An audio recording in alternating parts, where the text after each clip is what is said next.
वैभव सूर्यवंशी को team India में खिलाने में क्या जल्दबाजी कर दी गई है? क्योंकि संजू सैमसन की जगह टीम में बनती थी, उन्हें हटाकर वैभव सूर्यवंशी को लाया गया, फिर वैभव सूर्यवंशी को ड्रॉप किया गया, फिर संजू को लाया गया। टीम मैनेजमेंट ने क्या यहां पर बड़ी गलती की है? वैभव सूर्यवंशी को खिलाने में आपने क्या मीडिया के प्रेशर या बाहरी दबाव में आकर जल्दबाजी कर दी है? वसीम जाफर को ऐसा लगता है। वसीम जाफर ने अपने यूट्यूब चैनल पर यह बात कही है। उनका कहना है, मुझे ऐसा लगता है कि वैभव सूर्यवंशी को खिलाने में आपने जल्दबाजी कर दी है। उनका कहना है, मैं बार बार कह रहा था संजू सैमसन को आपको लगातार हर मैच में मौका देना था, उनकी जगह टीम में बरकरार रखनी थी।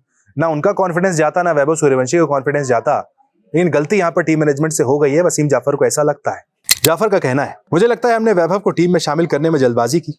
उसे लेकर मीडिया में काफी चर्चा थी और लोग उसे खेलते हुए देखने के लिए उत्साहित थे। वरना मैंने पहले ही कहा था, भारत को संजू सैमसन के साथ बने रहना चाहिए। उन्हें वो कॉम्बिनेशन नहीं बदलना चाहिए था। वैभव को अपने मौके का इंतजार करना चाहिए था और वो मौका जब आता तो वो उसका फायदा उठा सकता था। वो अभी बहुत युवा है और टीम के साथ रहकर बाहर से क्रिकेट देखकर बहुत ही कुछ सीख सकता है। यानी जाफर को लगता है कि मीडिया का जो शोर शराबा था उसके चलते टीम मैनेजमेंट वहां पर दबाव में आ गया, वो बह गया उस शोर शराबे के चलते और वैभव सूर्यवंशी को वहां पर खिला दिया गया। अब देखिए साहब, खिलाया तो गया वैभव सूर्यवंशी को, 3 मैचेस दिए भी गए, लेकिन वैभव सूर्यवंशी भाई आईपीएल में जिस तरीके की बल्लेबाजी कर रहे थे 3 मैचों में नहीं कर पाए। बनता भी है, इंटरनेशनल मैचों का प्रेशर होता है, नहीं हो पाता है कई दफा। भारत के इतने स्टैब्लिश प्लेयर भी इंग्लैंड आयरलैंड में कुछ खास नहीं कर पाए, तो सिर्फ वैभव सूर्यवंशी से उम्मीद नहीं कर सकते थे कि आपको अकेले वो मैच जिताएं।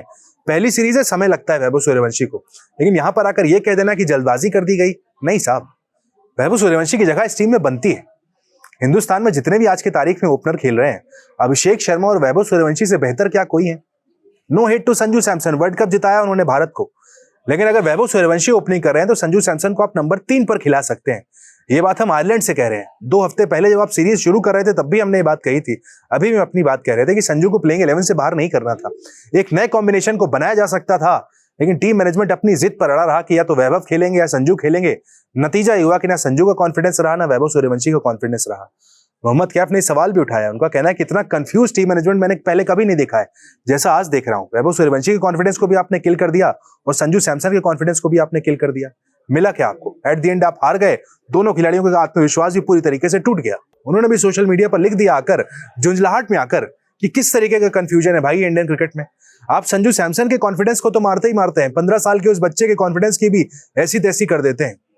बात में दम भी है, क्योंकि देखिए ना, आप जब दुनिया कह रही थी कि आयरलैंड के सामने वैभव सूर्यवंशी के लिए डेब्यू का बेस्ट मौका था, आप प्रेशर वाले सिचुएशन में नहीं लाते। आयरलैंड से वो अपना डेब्यू करते, वहां पर 2 मैचेस खेलते, फिर इंग्लैंड में खेलने आते। लेकिन टीम मैनेजमेंट ने कहा नहीं साहब, वैभव सूर्यवंशी अभी इंतजार करेंगे, संजू सैमसन को हम खिलाएंगे।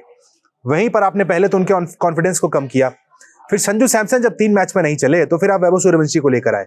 संजू का कॉन्फिडेंस तो वैसे ही रन ना बनाने के बाद चला गया था। सूर्यवंशी तब बल्लेबाजी करने आए, ऑलरेडी उनका कॉन्फिडेंस को आप गिरा चुके थे। आईपीएल का सबसे बड़ा स्टार बेंच पर बैठा हुआ था आयरलैंड और इंग्लैंड में। फिर जब वो खेलने आए, 3 मैचेस आपने उनको वहां पर खिला दिए। वैभव सूर्यवंशी कोई बड़े रन्स नहीं बना पाए, टीम भी नहीं बना रही थी, कोई और बल्लेबाज भी बड़े रन्स नहीं बना रहा था, लेकिन उसके बावजूद आपने वैभव सूर्यवंशी को ड्रॉप कर दिया। आखिरी मुकाबले में आप संजू सैमसन को लेकर आए, यानी वैभव सूर्यवंशी के कॉन्फिडेंस को आपने एक और हिट वहां पर मारी और आप लेकर आए संजू सैमसन को, जिनका कॉन्फिडेंस वैसे ही आपने हिला रखा था। यानी एक आईपीएल का सबसे बड़ा स्टार जो 776 रन बनाकर आया और एक खिलाड़ी जो टीम इंडिया को वर्ल्ड कप जिता कर आया है, 2 बड़े खिलाड़ियों के कॉन्फिडेंस को एक साथ आपने वहां पर खराब किया। सवाल तो टीम मैनेजमेंट पर उठेंगे, सवाल उठेंगे गौतम गंभीर पर, सवाल उठेंगे हमारे कप्तान श्रेयस अय्यर पर। श्रेयस अय्यर कब तक ये लॉजिक देते रहेंगे, भाई मैं तो 3 साल बाद टीम में आया हूं, टीम ट्रांजिशन से गुजर रही है, मैं तो अभी अभी टीम में आया हूं। टीम हारी है, 2 सीरीज आप 2 हफ्ते के अंदर बैक टू बैक हार गए हैं। ऐसे में अगर अब भी इस तरीके के अगर वाहियात लॉजिक दिए जाएंगे, भाई इसके चलते ये हुआ वो हुआ, तो समझ से परे है। गौतम गंभीर श्रेयस अय्यर दोनों क्या एक पेज पर नहीं सोच रहे हैं, ये भी सोचने वाली बात है, क्योंकि टीम मैनेजमेंट में इतना सारा कंफ्यूजन हमने पहले कभी नहीं देखा है। खिलाड़ियों को उनके रोल को लेकर क्लैरिटी तो दी जाती है, लेकिन आज की तारीख में ऐसा नहीं है। वैभव और संजू वाला एग्जाम्पल पर तो हमने बात कर ली, इसके अलावा भी अगर आप उठाकर देखें, समझ में नहीं आता है मिडिल ऑर्डर में भी क्या हो रहा है। तिलक वर्मा को उनका बैटिंग ऑर्डर पोजीशन नहीं पता है, शिवम दुबे को नहीं पता है कभी मैं जल्दी बैटिंग करने जाता हूं, कभी बाद में जाता हूं। अक्षर पटेल जो कि आज से 1 साल 1.5 साल पहले तक हमारे लिए मिडिल ऑर्डर में काफी इंपॉर्टेंट भूमिका निभाते थे, आज वो नंबर 8 पर बल्लेबाजी करते हैं। उनको हर्षित राणा, सूर्यांश शेडगे से भी नीचे बल्लेबाजी के लिए भेजा जाता है। यानी वो अक्षर पटेल जिनके 30-40 रन जो भी होते थे काफी इंपॉर्टेंट होते थे, उनके कॉन्फिडेंस को भी आपने तोड़ दिया। खिलाड़ियों को आपको आत्मविश्वास देना होता है कि भाई आप हमारे टॉप प्लेयर हैं, आप हमारे गन प्लेयर हैं, आपको हम इस ऑर्डर पर खिलाएंगे, आपसे हमें ये चाहिए। अगर खिलाड़ियों को अपना बैटिंग ऑर्डर ही नहीं पता है, मतलब ड्रेसिंग रूम में बैठकर पर्ची निकाली जा रही होगी, भाई आज जिसका नाम आएगा वो बल्लेबाजी के लिए चला जाएगा, भाई यहाँ लूडो का गेम चल रहा है क्या? भाई जिसका नंबर आएगा वो बल्लेबाजी करने के लिए चला जाएगा। ऐसा गली मोहल्ले के क्रिकेट में भी नहीं होता है जो इंडियन क्रिकेट में आज की तारीख में हो रहा है। सवाल अब क्रिकेट एक्सपर्ट से लेकर सारे पूर्व क्रिकेटर भी उठाने लगे हैं, कितने दिन तक आप इस खेल को लगातार चलाते रहेंगे। अब वो जब भारतीय टीम हारी है, 2 हफ्ते में हम आयरलैंड और इंग्लैंड 2 सीरीजें हार गए हैं, सबको बुरा लगा है। सभी क्रिकेट फैंस ने यहाँ पर अपनी अपनी आवाजें उठानी शुरू कर दी हैं। इसीलिए देखिए यहाँ पर सबसे बड़ी बात निकल कर जो आई है कि पूरे मैनेजमेंट में एक कंफ्यूजन इस वक्त क्रिएट हो गया है।